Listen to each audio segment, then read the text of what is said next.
Olá, alunos! Estamos iniciando mais um vídeo da disciplina de Biologia, hoje com a temática células eucarióticas. Todas as células eucarióticas apresentam as mesmas características básicas, tanto estruturais como funcionais. Os componentes que formam as células são chamados de organoides ou organelas. E estes componentes podem ser ou não membranosos. Aliás, a respeito disto, existe uma controvérsia. Alguns estudiosos só consideram organoides aqueles que são membranosos. Para o nosso estudo, iremos considerá-los todos organoides. Iniciamos a apresentação dessas organelas pelo núcleo. Dentro deles está a cromatina, formada basicamente por DNA e proteínas. Ainda do núcleo estão os nucleus, corpos densos e esféricos, rico em RNA e proteínas. O envoltório nuclear é composto de duas membranas justapostas e com poros que comunicam o interior do núcleo com o citoplasma.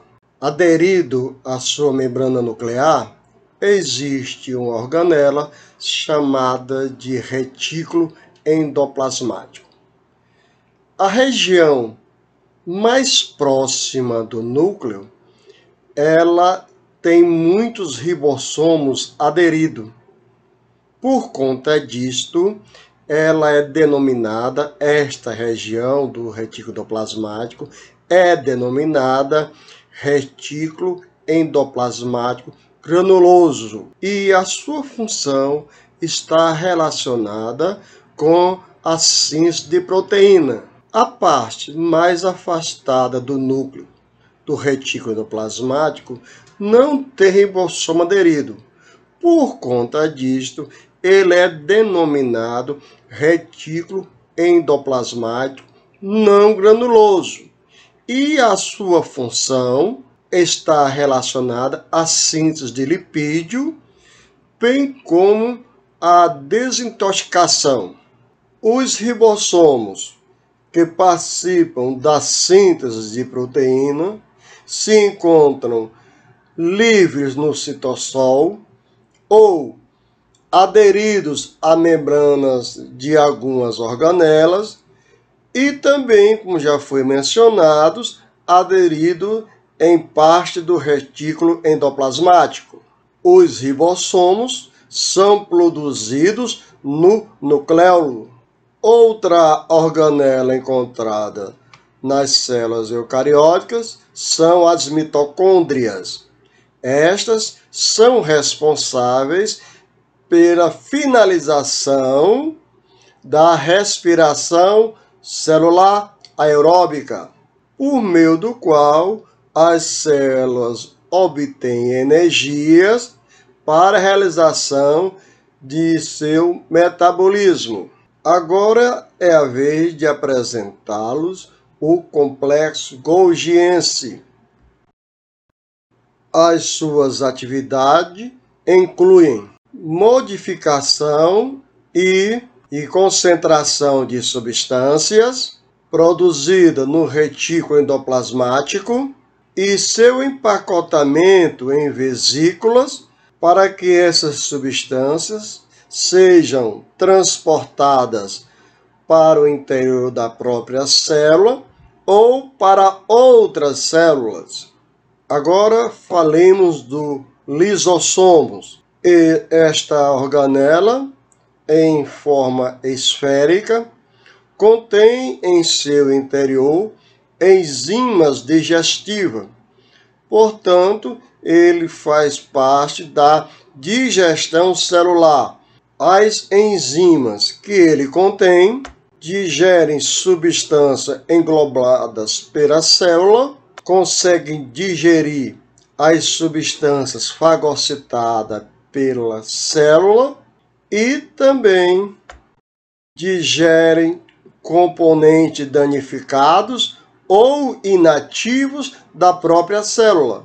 Outra organela ou organode que tem uma forma esférica são os peroxomos. Estes são pequenas vesículas que contêm enzimas que inativam substâncias tóxicas como o álcool, muitos medicamentos e radicais livres. Mencionamos agora os centríolos. Estes participam da divisão celular em alguns tipos de células. Participa da formação de cílios e flagelos. Outro organode a ser destacado é o citoesqueleto, constituído por microfilamentos, microtúbulos e filamentos intermediários. O citoesqueleto é responsável pela ancoragem de organoides, pela manutenção do formato da célula e da arquitetura da célula. Alguns de seus componentes participam de etapas da divisão celular e da execução de movimentos celulares. Todas essas organelas mencionadas estão mergulhadas dentro de um fluido gelatinoso chamado de citosol. Envolvendo tudo isto está a membrana plasmática. Ela é lipoproteica e seletivamente permeável, capaz de controlar as trocas de substância entre a célula e o meio extracelular. O que acabamos de descrever são os principais componentes de uma célula animal. E a célula vegetal? Bem, a célula vegetal apresenta muitos componentes em comum com a célula animal. No entanto, há importantes diferenças, como, por exemplo, as plantas que produzem flores, as suas células não têm centríolos. Os lisossomos são pouco frequentes na célula vegetal, sendo encontrados nas células da semente. Além da membrana plasmática, a célula vegetal tem a parede celular, cuja a principal função é a proteção da célula. Outra organela que não tem na célula animal, mas se encontra na vegetal, é o cloroplasto. Organela esta responsável pela fotossíntese. Também mencionaremos grandes vacúolos, denominado de vacúolo central, responsável pelo equilíbrio osmótico da célula. Se encontra nas células vegetais. Bem, terminamos aqui este passeio pelo interior da célula. Bons estudos e até mais!